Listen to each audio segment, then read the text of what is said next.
জিবরাইল ডেকে বলে হুজুর আর আগানো সম্ভব না, যদি আগাই ক্ষুধার নূরের তাজাল্লিতে জ্বলে যাব। একদিন আল্লাহর নবী ডাক দিয়ে বলেন, ভাই জিবরাইল, আল্লাহ কি কোনোদিন দেখেছেন? বলে হুজুর অসম্ভব। জিবরাইল, আল্লাহ থেকে আপনার দূরত্ব কত দূর থেকে ওহী নিয়ে আসেন? জিবরাইল বলল, হুজুর 70,000 নূরের পর্দা আল্লাহ থেকে আমার দূরত্ব, একটা পর্দা থেকে আরেকটা পর্দার দূরত্ব 70,000 বছরের রাস্তা। একবার আওয়াজ তুলে বলা যাবে কি আল্লাহু আকবার? হুজুর আমি ওহী নিয়ে আসছি আপনার কাছে, আল্লাহ জানাই দিয়েছে হাবিব রে বলে দিবেন পৃথিবীর উৎকৃষ্ট জায়গার নাম মসজিদ আর নিকৃষ্ট জায়গার নাম হলো বাজার।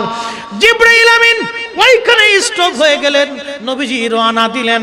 আল্লাহর হাবিব বলতেছেন, খাদিমুর রাসূল হযরত আনাস রাদিয়াল্লাহু আনহু 10 বছর নবীর কদমের খেদমত করেছেন। তিনি হাদিস বলতে যে বলেন, এ নবীর উম্মতরা তোমরা শুনে যাও, আল্লাহর নবীকে নিতে আল্লাহ এত উপরে নিলেন, এত উপরে নিলেন, বিমা লা ইয়ালামুহু ইল্লাল্লাহ, এত উপরে নিলেন এর সীমানা আল্লাহ ছাড়া আর কেউ বলতে পারে না।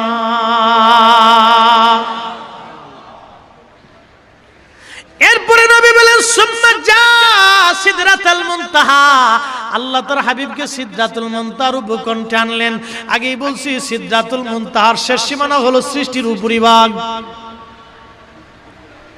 এই সিদরাতুল মুনতাহার উপকণ্ঠে আনার পরে আল্লাহ নবী বলেন, সুম্মা দানাল জাব্বারু রাব্বুল ইজ্জাতি ফাতাদাল্লা ফাকানা কাবা মিনহু কাউসাইনি আও আদনা।